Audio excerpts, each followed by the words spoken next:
সুপ্রিয় দর্শক, আপনাদের সাথে আছি আমি জ্যোতিষী প্রকাশ অধিকারী। আজ আপনাদের জন্য যে অনুষ্ঠানটির আয়োজন করেছি তার শিরোনাম ভাগ্যের দরজা বন্ধ, চাবি কোথায়। সুপ্রিয় দর্শক, অনুষ্ঠানটি না টেনে পুরোপুরি জানতে পুরো ভিডিওটি দেখুন এবং পরিপূর্ণ ধারণা অর্জন করুন। সেই সাথে যারা আমার চ্যানেলটিতে নতুন, এখনও সাবস্ক্রাইব করেননি, তারা অনুগ্রহপূর্বক চ্যানেলটি সাবস্ক্রাইব করুন এবং পাশে রাখার বেলটি প্রেস করে অল সিলেক্ট করে পরের ভিডিওর নোটিফিকেশন পেতে আমার সাথেই থাকুন। আজ যারা ফেসবুক প্রোফাইল থেকে ভিডিওটি দেখছেন তাদেরকে অসংখ্য অসংখ্য অসংখ্য ধন্যবাদ। প্রোফাইলটিতে একটি ফলো দিয়ে আমাকে উৎসাহিত করুন জ্যোতিষশাস্ত্রের নিগূঢ়তম রহস্যগুলো, গোপনতম বিষয়গুলো আপনাদের সামনে উন্মোচিত করবার জন্য বা তুলে ধরবার জন্য। সুপ্রিয় দর্শক, কথা দীর্ঘায়িত না করে চলুন আমরা ফিরে যাই আমাদের মূল আলোচনায়। আমাদের আজকের আলোচনার শিরোনাম ভাগ্যের দরজা বন্ধ, চাবি আছে কোথায়। সুপ্রিয় দর্শক, বরাবরের মতো আমরা প্রথমে হাতের প্রধান রেখাগুলোর বৈশিষ্ট্য সম্পর্কে ধারণা নিব। হাতের এই রেখাটিকে বলে আয়ু রেখা বা লাইফ লাইন, এই রেখাটিকে বলে শিরোরেখা, মস্তিষ্ক রেখা বা ব্রেন লাইন, এই রেখাটিকে বলে হৃদয় রেখা বা হার্ট লাইন, আর এই রেখাটিকে বলে ভাগ্যরেখা বা ফেট লাইন। তো এই চারটি হাতের প্রধান রেখা। তো আজকে আমরা যে আলোচনাটি করব সেই আলোচনাটি মূলত শনি এবং বৃহস্পতির সংযোগে হয়। শনি এবং বৃহস্পতির সংযোগ গুরু শৈলী যোগ। এই যোগটি থাকলে জাতক জাতিকা কি ফল পায় এবং এই যোগটি হাতে রয়েছে কিভাবে বোঝা যায়। দেখুন, এই যে হৃদয় রেখা, এই হৃদয় রেখাটি থেকে কোনো একটি শাখা রেখা এইভাবে বৃহস্পতিতে প্রবেশ করে।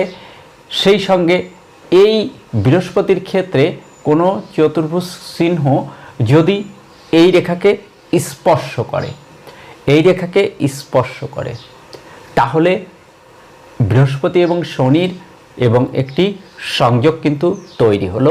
এটিকে একটি গুরুশৈলী যোগ বলতে পারেন। এবার দেখব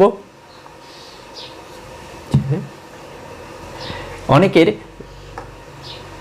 এই বৃহস্পতির ক্ষেত্র বা আয়ু রেখা থেকেও এরকম একটি রেখা বেরিয়ে এখানে হৃদয় রেখার সাথে যুক্ত হয়ে যায়। তো এখানেও দেখুন বৃহস্পতি এবং শনিকে সংযোগ করে একটি পর্বত আকৃতির চিহ্ন কিন্তু তৈরি হয়েছে। এটিও একটি সংকেত। অনেকের হাতে লক্ষ্য করা যায় এই ধরনের রেখা,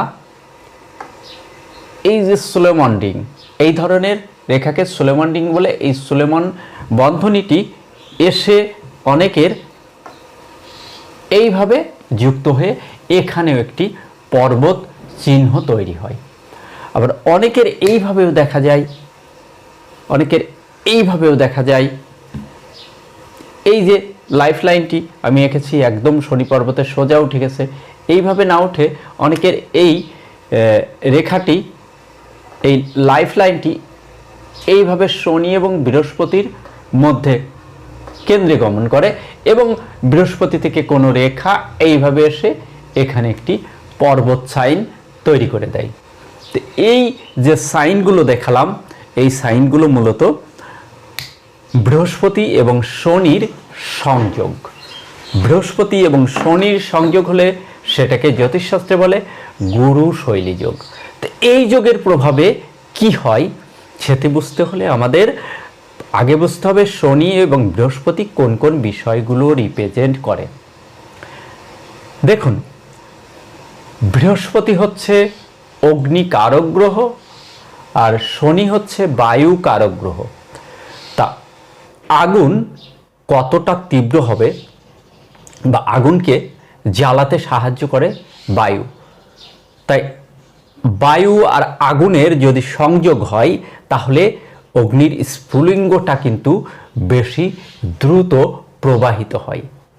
তো এটি কিন্তু অগ্নিকারক এবং বায়ুকারক গ্রহকে সংযুক্ত করে দিয়েছে। পর্বত চিহ্ন মানে পর্বত মানে সুউচ্চ শিখর, সুউচ্চ শিখর। তো এই ব্যক্তিও সুউচ্চ শিখরে ওঠে। সেটি কিভাবে দেখুন, শনি আমাদের আধ্যাত্মিকতার গুরু, আর বৃহস্পতি আমাদের দেবগুরু। বৃহস্পতি দেবগুরু আর শনি আধ্যাত্মিকতার গুরু। শনি লেগে থাকার মানসিকতা, শনি ধৈর্যের কারক, শনি কায়িক শ্রমের কারক, কর্ম এবং কর্মফলের কারক। শনি সততা, নিষ্ঠা এবং পরিশ্রমকে রিপ্রেজেন্ট করে। আর বৃহস্পতি রিপ্রেজেন্ট করে আমাদের শিক্ষা, শিক্ষার উন্মোচন, জ্ঞান, সৌভাগ্য এবং প্রতিষ্ঠাকে রিপ্রেজেন্ট করে। অর্থাৎ দেখুন, অনেকে আছেন এই শনি বৃহস্পতি যোগ থাকলে তারা রসায়ন বিদ্যায় কিন্তু পারদর্শী হয়ে থাকে। যদি আপনারা ডাক্তারি ক্ষেত্রে থেকে থাকেন, তাহলে এই শনি বৃহস্পতি যোগ যদি থাকে তাহলে হাড়ের ডাক্তারে কিন্তু বেশ সফলতা আসে। শনি কিন্তু একদম নিয়ম শৃঙ্খলা এবং নিয়মানুবর্তিতার কারক। শনি আমাদের নিয়মানুবর্তিতা শেখায়,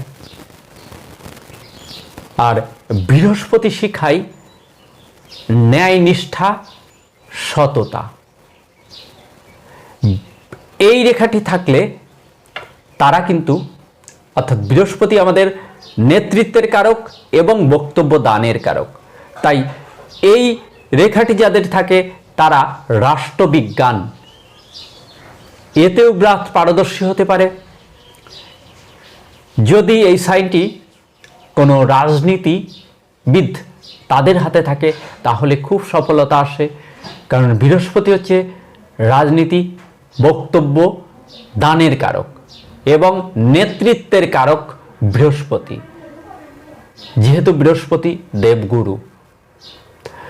তো বৃহস্পতির এবং শনির এই যোগাযোগকে অত্যন্ত শুভ হিসেবে পরিগণিত হয়। অর্থাৎ এই জাতক কর্ম, মেধা, ন্যায়নিষ্ঠতা, পারিবারিকতা, পরিবার কেন্দ্রিক, ন্যায়ের জন্যে যুদ্ধ, অন্যায়ের সঙ্গে আপোষহীন, কর্মের শ্রেষ্ঠ স্থান এবং কর্মফলের শ্রেষ্ঠ অবস্থান তৈরি করে জীবনে সুউচ্চ শিখরে আরোহণ করতে সচেষ্ট হয় এবং এই সচেষ্টতার মাধ্যমেই সে তার জীবনের সুউচ্চ শিখরে প্রতিষ্ঠিত হয়ে যায়। মনে রাখবেন, এই যোগটি থাকলে কিন্তু প্রচুর পরিশ্রম করে জীবনে প্রতিষ্ঠিত হয়, কিন্তু তারা জীবনে ধনধান্যপূর্ণ জীবন কিন্তু নিয়ে আসতে পারে। এটি খুবই শুভ যোগ হিসেবে জ্যোতিষশাস্ত্রে পরিগণিত হয়ে থাকে। এই যোগটির শুভ প্রভাব পেতে হলে কিছু শর্ত কিন্তু রয়েছে। সেই শর্তগুলো এইবার আমরা একটু আলোচনা করব, যে কোন কোন শর্তগুলো রয়েছে, হাতে কোন কোন শর্তগুলো থাকতে হয়, তাহলে এই যোগটির পরিপূর্ণ শুভ প্রভাব পাওয়া যায়। এই তর্জনী এবং মধ্যমা আঙ্গুল, দুটি আঙ্গুল সক্ষেত্রে সোজা, দণ্ডায়মান, গোলাকার, মসৃণ হতে হবে। আঙ্গুলগুলো কোনো চ্যাপ্টা হলে চলবে না। এই দুটো আঙ্গুলের কোনো আঙ্গুল কোনো দিকে বাঁকা হলে এই প্রভাব অনেকাংশে কমে যায় বা তাদের সংঘর্ষপূর্ণ জীবন আরোহণ হয়, সুউচ্চ শিখরে উঠতে প্রচুর বাধা বিপত্তিতে আসে। এমনকি এই দুটো আঙ্গুলের কোনো পর্বে এরোরেখা থাকা শুভ নয়। আঙ্গুলের পর্বে কোনো পর্বে দুটো আঙ্গুলেরই কোনো পর্বে তিল চিহ্ন থাকা চলবে না। এবং বৃহস্পতির ক্ষেত্রে এই ধরনের জাল চিহ্ন কিংবা তিল চিহ্ন থাকা চলবে না। শনির এই ক্ষেত্রে এই ধরনের কোনো এরো রেখা থাকা চলবে না। শনির এই ক্ষেত্রে তিল চিহ্ন কিংবা শনির এই ক্ষেত্রে দুই পাশে উঁচু মাঝখানে দাবা এমন হলেও এই যোগের শুভ প্রভাব জাতক জাতিকা পেতে ব্যর্থ হয়। এমনকি এই দুটো আঙ্গুলের মাঝে ফাঁকা থাকলে চলবে না। দুটো আঙ্গুল এইভাবে টান টান করবেন, এইভাবে দুটো আঙ্গুলের মাঝে কোনো ফাঁক থাকবে না, তাহলে এই যোগটির পূর্ণ প্রভাব পেয়ে থাকে। এই যোগটি থাকা সত্ত্বেও যদি বৃহস্পতি এবং শনি অশুভ হয়, তাহলে সেই সকল জাতক জাতিকার সঞ্চয়ে ব্যর্থ হয়, জীবনে প্রচুর সংঘর্ষ করতে হয়, সংঘর্ষবিহীন কোনো কাজ তাদের হয় না, আয় ব্যয়ের সমতা রাখতে কষ্ট হয়, সঞ্চয় করতে ব্যর্থ হয়, এমনকি ধৈর্য তাদের থাকে না, তারা অধৈর্য হয়। অধৈর্য, দেখুন, ধৈর্য না থাকলে কর্মে লেগে থাকা যায় না, আর কর্মে লেগে না থাকতে পারলে সফলতা আসে না। তাই সফলতা আসবার জন্য ধৈর্যের গুরুত্ব অপরিসীম। তাই এই সকল জাতক জাতিকারা কিন্তু অধৈর্য হয়ে যায়, যাদের এই অশুভ প্রভাবগুলো থাকে।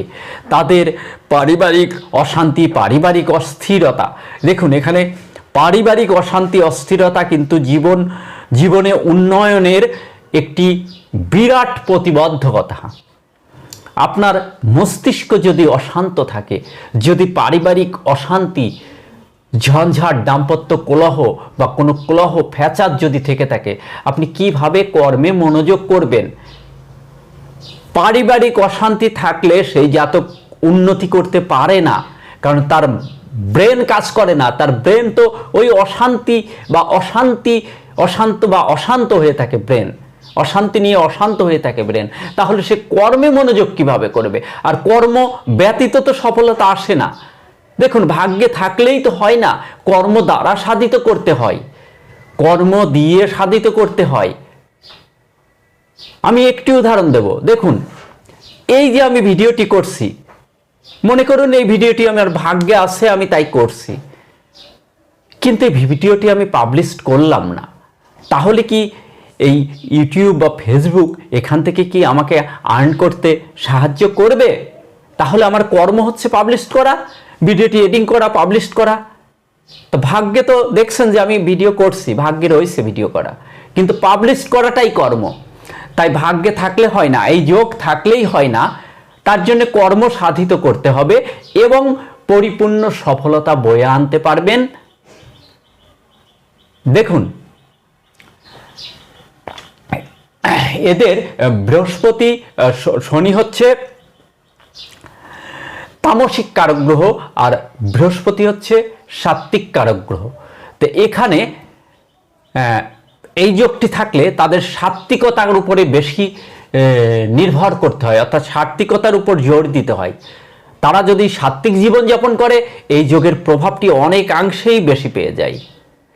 আর এই যোগ থাকা সত্ত্বেও এই অশুভগুলো চিহ্নগুলো থাকলে বারবার কর্ম পরিবর্তন, স্থান পরিবর্তন, বিদ্রোহ, ক্ষয়ক্ষতি, লোকসান, ফাটল, কলহ, দাম্পত্য অশান্তি, প্রতিবেশীর অশান্তি, শিক্ষাক্ষেত্রে বাধা, কর্মজীবনে বাধা, একের পর এক অপ্রত্যাশিত ঝঞ্ঝাট, আয় ব্যয়ের সমতা করতে না পারা ইত্যাদি সমস্যাগুলো কিন্তু সামনে এসে দাঁড়িয়ে যায়। সুপ্রিয় দর্শক,